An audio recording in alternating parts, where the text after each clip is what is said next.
Boosted boards.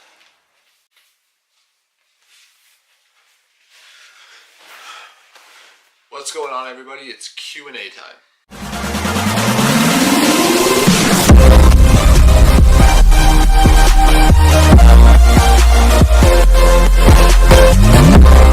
Saying that all of my answers are going to be as if I was speaking to the average person.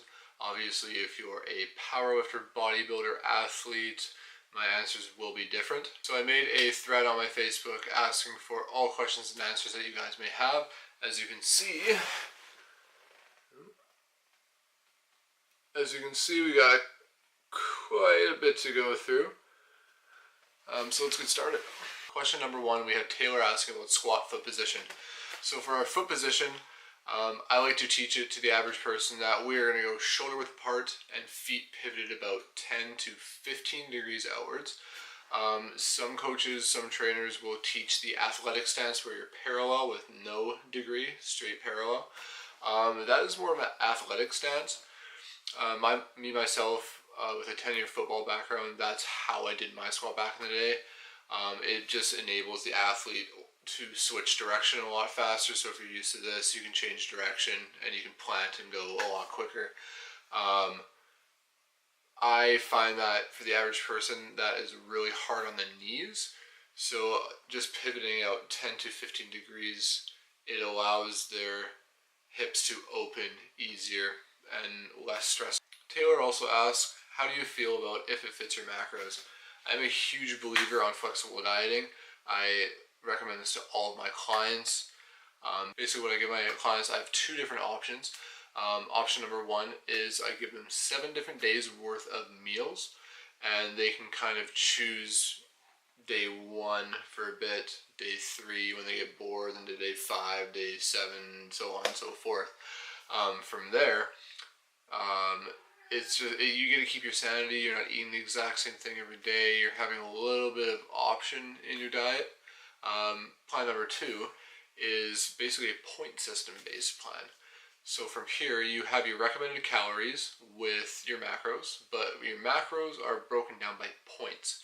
So for example, let's say you have 20 grams of protein and carbs per day and 10 grams of fat per day. I will give you a full detailed list and shopping list of your food corresponding with points. So basically what you do is you make your own meal plans, and it's more of the flexible dieting aspect where if you go out, you can still track what you're eating. So for if it fits your macros, I'm a huge believer in it. Evan asked, what's the best way to lose that belly fat? Unfortunately, there's no magic way to spot reduction fat. You can't target certain areas. There are supplements that aid in fat burning, but they're just supplementation. They will only work as hard for you as you do for them. Unfortunately, when it comes to that stubborn belly fat, you just need to diet better. It all comes down to food, what you're eating, what you're putting in your body. Also, say if belly fat is the first thing you gain, it's going to be the last thing that you lose. So it kind of goes in reverse order. So say if you gain belly fat first, then arm fat, and then let's say, leg fat, you'll lose the leg fat first, and the arm fat, and then the belly fat. So it's always going to be that last thing that disappears.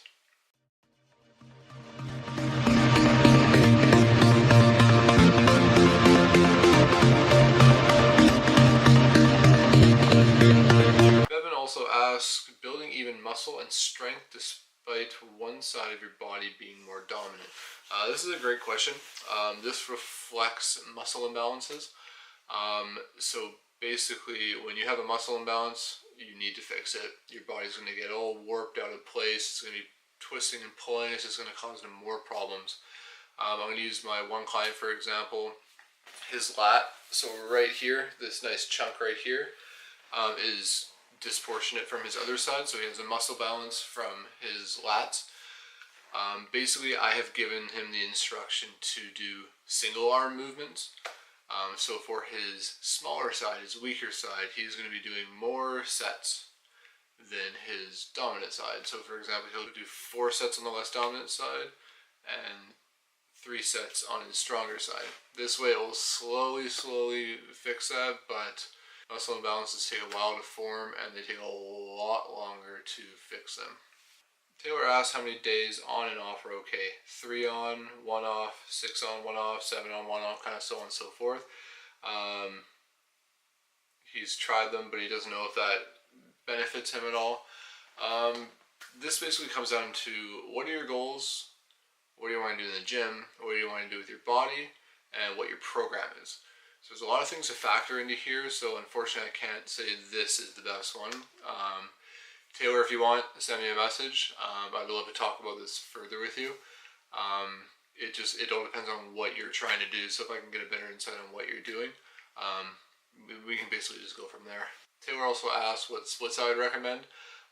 Again, it all comes down to what your goals are. Whatever you want to do, that will kind of determine what program you're going to have to do in order to achieve those goals. As for an upper-lower split, that's what he's asking about. Definitely try it. Again, if you ever need any insight, let me know. I'd be more than happy to talk to you. But if you've been doing the same workout program for the last month, 2 months, 3 months, 4 months, some people say I've been doing the same program for a year, you're actually at a point of diminishing returns. If you're not switching things up, you're getting no benefit from it. So if you plateaued for the last 6 months, you need to switch something up, whether it be raising your calories at least, or pretty much anything, literally change anything. Flawed asks, how do I feel about no rest in between supersets? I love it. It's personally the way that I train all of my clients. A, you can get way more done in a 30-minute or a 1-hour session. B, your heart rate is staying elevated in that fat burning zone, so you're constantly burning fat. And C, you just overall get a much better workout. Especially for the average person when they're not used to supersets, it really, it keeps them going and it challenges them. Mike asked a few-part question here. First part is, how many times a day should I eat? For the average person, honestly, whatever best fits your needs to hit those calories and macros. If only eating once a day helps you, if only eating twice a day, 3 times a day, 4 times, 5 times, however many times you can eat to get to your goals. Me personally, myself, I only eat about 2 big meals a day. I eat a shake with my post-workout meal, and then 2 big meals a day. It just best fits what I'm able to do. Between Tuesday, Wednesday, and Thursday, I work about almost 40 hours. And when I have almost 14 back-to-back clients, I can't really eat in between, unfortunately. So I basically choose what's best for me that I can hit my goals. For his second part of his question, can he train without eating before? You definitely can.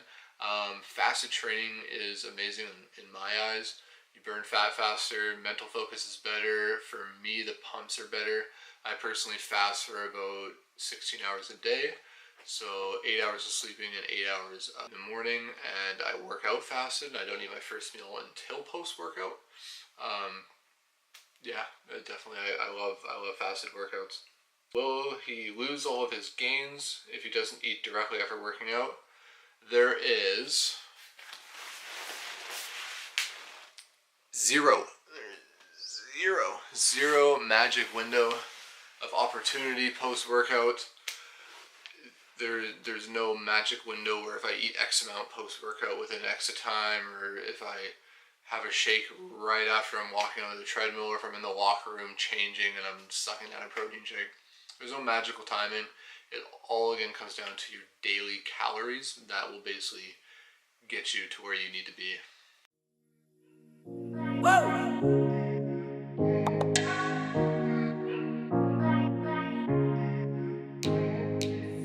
Devin asked, when working arms, do you do biceps, then triceps, or do all biceps, then all triceps? Personally, I would say do bicep, tricep, or tricep, bicep, bicep. I personally don't do arm days. I do a push-pull split. So I'll do all of my tricep exercises at the end of my push days and all my bicep exercises at the end of my pull days. I just feel dedicating a whole day to arms is just not what I want. Jason asks, is it a good idea to take creatine while cutting? It is definitely a good idea to take creatine while cutting. Before I kind of fully answer this, I'm going to get a little bit more into depth about creatine. There's two different main types. There's creatine monohydrate and there's creatine HCl. The monohydrate needs a carbohydrate to bind to it in order to fully transport it. If you don't have a carbohydrate with monohydrate, you pee out about 60 on upwards of 73% that I've read in studies. Creatine monohydrate is also considered the water weight creatine. So for some people, for example, they react really bad to it. I've heard of people after their loading phase, they've added 20 pounds of water weight to their body. Whereas myself, I can do a loading phase, I'm virtually fine. I don't see much of a bloating or anything. Some people say that when they take too much, you can kind of like they're in the Michelin tire, man. They can pop. That they have so much water in their body. Creatine HCl, however, you do not need a carbohydrate to bind to it. It already has hydrochloric bound to it in order to transport it. So this way you don't have to take it with carbs, and it's also the non-water weight creatine. So you don't get any water from this, you just gain the strength and also the mental benefits. And when I say mental benefits, a lot of people just think that creatine monohydrate is for strength and size. I've read studies where it's helped with Alzheimer's, certain learning disabilities and things like that as well, so that's a huge bonus. So back to his question on should he take creatine while cutting. We recommend a HCl creatine just so you don't add that water weight, because we all know when we're trying to cut, we do not want the water weight in our body. So I want to thank everybody for all of your questions, all your feedback. I'm going to be doing a Q&A every Sunday at 8 a.m. and I'm going to be doing a vlog every Wednesday at 8 a.m. as well too. So I'm trying to get out 2 videos for you guys, but we'll see how these go, and if you guys are wanting more, always send me questions, comments, concerns, answers, anything. If you guys want to see more videos of certain things, let me know, and I'll just do my best to get them out for you guys. I really appreciate you guys again spending the time to watch my videos, and hit that like button, hit that subscribe button, and I'll see you guys on Wednesday at 8 a.m.